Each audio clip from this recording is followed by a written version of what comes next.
We all hope to leave a lasting impact, to be remembered long after we're gone.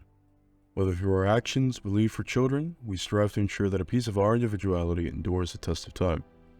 However, the reality is that our legacy is often left to the interpretation of others once we're gone. We can't say, "This is how I want you to remember me, now do it." We can't dictate how we're remembered. And then sometimes our legacy can shift and change over time, even to the point of being forgotten.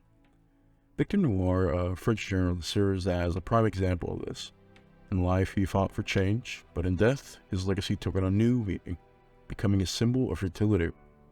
Let's delve into the complex and crude afterlife of Viktor Noir. Viktor Noir, also known as Yvon Salmon, was born on July 27, 1848 in Antigone, France to Josephine Elizabeth Noir and Jacques Joseph Salmon. He died on January 11, 1870, which would have put him around 22 years of age when he died.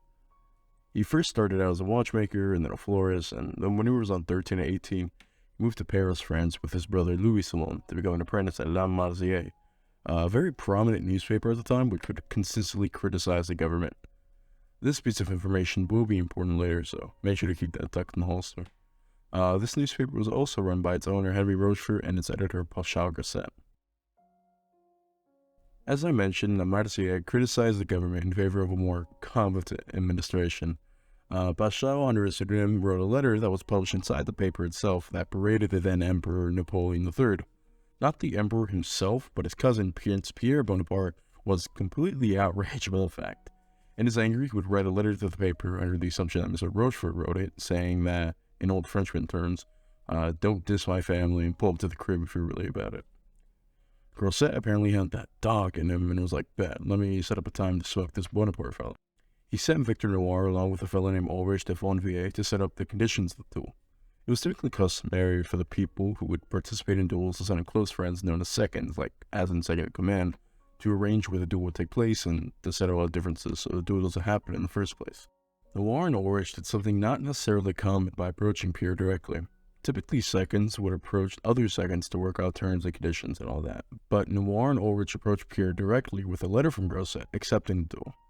Pierre denied on account that he still believed that the original letter came from Rochefort, saying that he wanted to duel someone on par to him and not someone beneath him. Noir was incredibly loyal to Grosset and was highly offended by this and showed his disagreement. Pierre, shocked by his display, attacked him and brutally shot Viktor Noir in the chest. Noir was an unremarkable man. This isn't a dig at him and his individual, but merely an observation. He was unremarkable in the way that most of us are unremarkable. He lived a normal and inconsequential life. That was up until he was shot to death. His death caused public outrage. A member of the royal family just killed a journalist. There were riots and displays of disobedience all over France, and this unremarkable man too became a symbol of revolution. While Viktor Noir was originally buried in his hometown of Antigone, many people wanted him to be laid at rest at La Père-Lachaise cemetery so that his sacrifice could be remembered. There were arguments over whether to bury him in Antigone or to take him to Paris, but eventually his brother broke through the crowd and let him know that his family wished for him to be buried in Antigone. It's said that almost 100,000 people showed up to Noir's funeral, which was a testament to the impact he had on them. As for Pierre Bonaparte, he was acquitted of his murder charges, which did not make people happy. Noir's death was a tragedy, but it also became a spark to ignite the dormant flames of France's souls. His death fueled a movement, but his name died alongside of him. Protests following his death were some of great notoriety, such as the Paris Commune in 1871. Noir was linked as the motivation for these displays of independence. Eventually, when the movement was crushed and the citizens were exiled, so was the memory of Noir. It wasn't around until 1891 where Noir's name started to pop up again. This was due in part to the fact that the Third French Republic was recently established after the Franco-Prussian War. The exiled citizens started to make their way back into Paris, and suddenly Noir's name began to circulate again. Due to this, he was moved to the Père-Lachaise cemetery, which is a very notable cemetery in Paris where many popular figures are buried, such as Frederick Chopin, Oscar Wilde, and Jim Morrison. He was buried there due to his martyrdom and the influence he had over the citizens of France. Fun fact, when Viktor Noir was moved from his hometown of Antigone to Paris, not all of his remains made it there initially. According to his story, his brother Louis removed his own brother's skull from the casket before he was buried. He kept the skull in a glass case in his own home and would talk to it regularly. It's pretty sad to think about that his brother would do something like this. It's also a bit creepy, but we can't know for sure if it's true or not. But it's a very interesting story that's being passed down. Eventually, after Louis passed away, Noir's skull was reunited with the rest of his remains, and it's nice to know that in the end, his remains were all together again. It's a reminder of the importance of family and how much they mean to us. It's also worth noting that the story, while intriguing, is not verified and should be taken with a grain of salt. But I mean, it's a good way to understand how people of the past used to think and how they used to deal with death and mourning. Alongside his grave in the cemetery, there was also a statue created in Viktor Noir's likeness. Jules Dalou, a sculptor renowned for his realism in his art, was tasked with creating a memorial for Noir.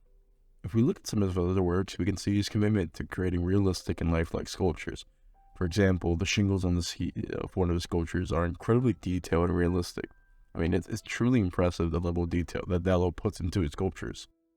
When it came to creating the statue of Viktor Noir, Dalou decided to model it after Noir's appearance at the time of his death. He took great care to ensure that the sculpture was as accurate and true to life as possible, from Noir's hair and the creases in his shoes, and to the bulge in his pants.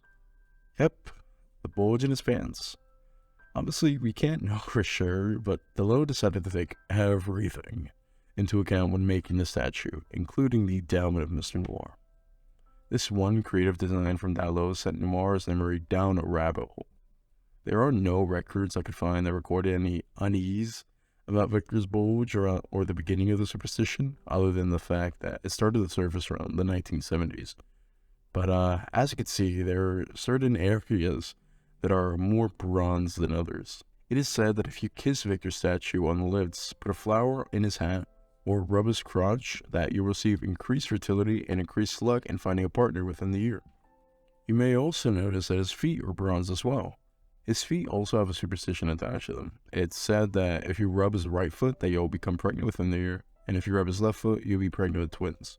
Superstitions in general are super weird, particularly when it comes to their origins, how they spread, and why they become popular.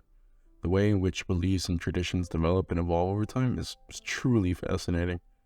The topic of superstitions would make for an interesting video, but I mean, that's something to consider at a later date.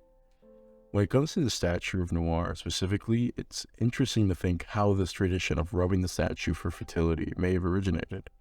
It's possible that it began with one person simply telling others about the statue. Hey, look at that statue with her.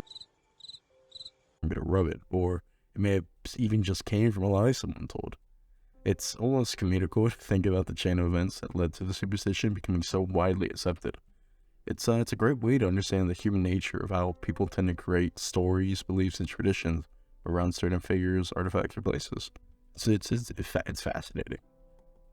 On a side note, in 2004, the French government decided to put a fence around Noir's grave to combat the excessive rubbing of the statue by visitors. However, this decision was met with great outrage from the female population of France, who believed it was a tradition to rub the statue. The fence was abruptly torn down as a result of this public pressure. It is truly remarkable to see how much passion and emotion surrounds the statue and the traditions that have developed around it. It's a testament to the enduring legacy of Noir and the impact he had on the people of France. Viktor Noir is buried in the 92nd Division of La Père-Lachaise Cemetery in Paris, which is a must-visit destination for anyone traveling there. Not only will you have the opportunity to pay your respects to a French revolutionary by rubbing on him, but you'll also be able to immerse yourself in the rich history of the country. His legacy continues to be celebrated in France, with the street in his hometown being named after him. Noir's story is one of great honor, but also of somewhat confusing origin. It is truly unique how a symbol of revolution can turn into a symbol of fertility, which is something I had never heard of about before learning about him. I highly recommend visiting his grave and paying your respects to this historical figure. The cemetery itself is a beautiful and peaceful place to explore and admire the many other notable figures buried there, and it's also a great way to gain an understanding and appreciation of the history of France. I want to thank you all for watching. I've wanted to share this information for a very hot minute, and I'm glad I'm able to share it with all of you. Make sure to subscribe and write anything in the comments I may have missed from Noir's story or anything else you'd like for me to cover. I again want to thank you all for watching, and with that being said, I appreciate every single one of you. You all matter, and adios.